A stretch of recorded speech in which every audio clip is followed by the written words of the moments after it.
And it was just over a week ago. Things were looking very different in the Montana sports world. There were 8 basketball tournaments going on in 4 different cities until all of a sudden there wasn't. It was a memorable night for me, and I took some time to go back and look at the timeline of a historic Friday, starting off with the first semifinal that afternoon.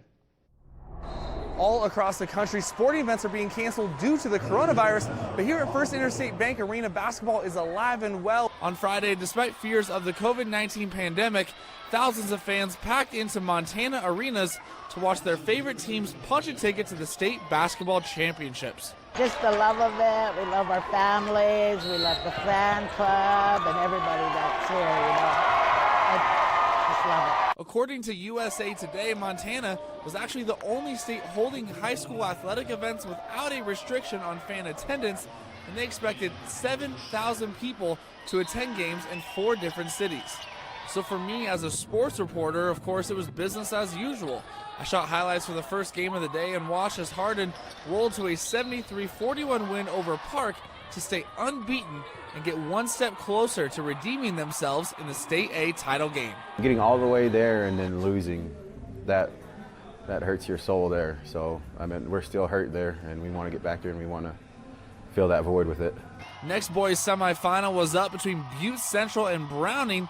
It was a close one at half, just 3 points separated these teams before the Maroons finally pulled away to book their date with the Bulldogs.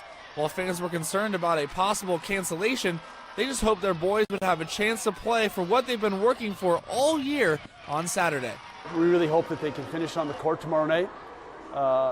These kids have worked their whole lives to get to this point, but on the other hand, we've got health concerns, and you've heard it all week on ESPN and the national news that sometimes things are bigger than sports. At around 7:30 p.m. now, it was time for the girls semifinals, and everyone was excited for the rematch between Billings Central and Havre after the 2 teams went to overtime the last time they played at the Eastern A Divisional. Starting lineups were just about to be announced when the PA announcer read a release from MHSA Executive Director Mark Beckman. The release said, quote, after a conference call with the Montana Department of Health and Human Services at 4:30 today, it was confirmed there are no confirmed cases of COVID-19 in the state of Montana.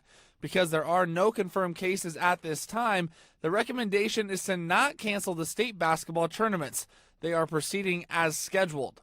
Now, the problem with that was minutes earlier, Governor Bullock released a statement saying poor preemptive COVID-19 cases had popped up across the state, leaving myself and other members of the media a bit uneasy about the status of the tournament. But to those in attendance, this was the latest update, and it was a much-needed dose of good news. The crowd would cheer at the announcement, and the Billings Central fans would continue those cheers for the next 2 hours as their Rams looked to be clicking on all cylinders, and they took down the Havre Blue Ponies, led by their sophomore superstars Maya Hansen and Maria Stewart. I pulled 2 of them over. I said, this moment isn't too big for you. You might be young, but it's not too big for you.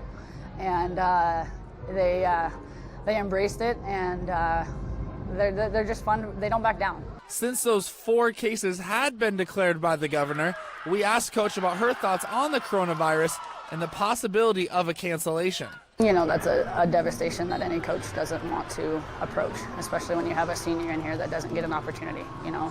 College level, maybe they get their eligibility back, but this kid's, that's one that we'll go down that road when we have to. It's now approximately 9 p.m., and by the time I returned to center court for my interview with Coach in the tunnel, a new announcement was being made. The PA announcer read a new statement from Beckman. The statement read, quote, the MHSA has received word from the Montana Department of Health and Human Services that there are now 4 confirmed cases of COVID-19. As such, the Montana High School Association has no choice but to cancel the remainder of our state basketball tournaments. Though this is not the result that the MHSA wants, the association will designate the winners of tonight's semifinal as co-state champions. The Lady Rams went from dancing to Gangnam Style in the locker room on cloud 9 to bursting in tears, suddenly realizing their season had just ended. As for me, I realize now that all the work I had done before the announcement, including that little on-cam you saw at the beginning of this piece, was now irrelevant. As I began to formulate a new plan, the Hardin and Park High girls were just about to tip off in the final semifinal game of the night. It was kind of devastating because then we're not going to be able to play that third game. But once he told us, so we gave it all everything we got. But as Beckman stated, the final games would be played and the winner would be crowned co-champion. So the Lady Bulldogs played with tenacity and joy, taking down the Rangers 64-40. Unlike the other co-champs from earlier in the day, Hardin's 5 seniors had a chance to soak in the final moments on the court together. Well, it was like a lot of mixed emotions. The best feeling like I could have right now is like ending my senior year with this feeling, and that's like a feeling of gratitude for what I have as a team and like our fans, our 6th man. It's now almost 11 and we're all still in the arena because now what seemed like all of Crow Nation is honoring their state champion boys and girls in an emotional tribute.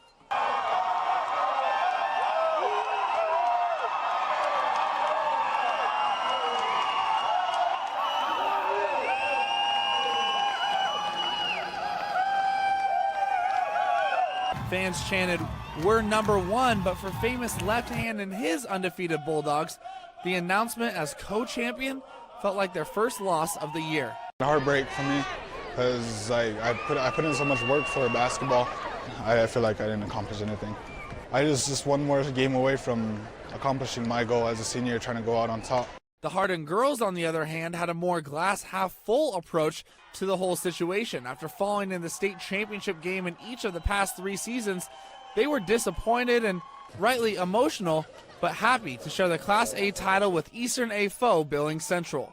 I feel like they deserved it as much as we did too, because I know Olivia and all of them worked their butts off for what we won right now, and I'm really proud to say that they won, and I'm pretty sure like they're proud of us too. And we're both in the same positions and proud of each other. Juliana's words left me feeling optimistic about the emotional roller coaster ride that was the State A tournament and COVID-19. The lights finally dimmed at the arena, telling us to go home, and I did just that, wondering when I get another chance to grab the mic and go cover some local sports. And it certainly was an emotional evening, to say the least, for all the athletes, coaches, even myself, but congrats to all the state co-champions. It may not feel like it, but you all came out on top in the end. Well, that's your check on sports. We'll be right back after this.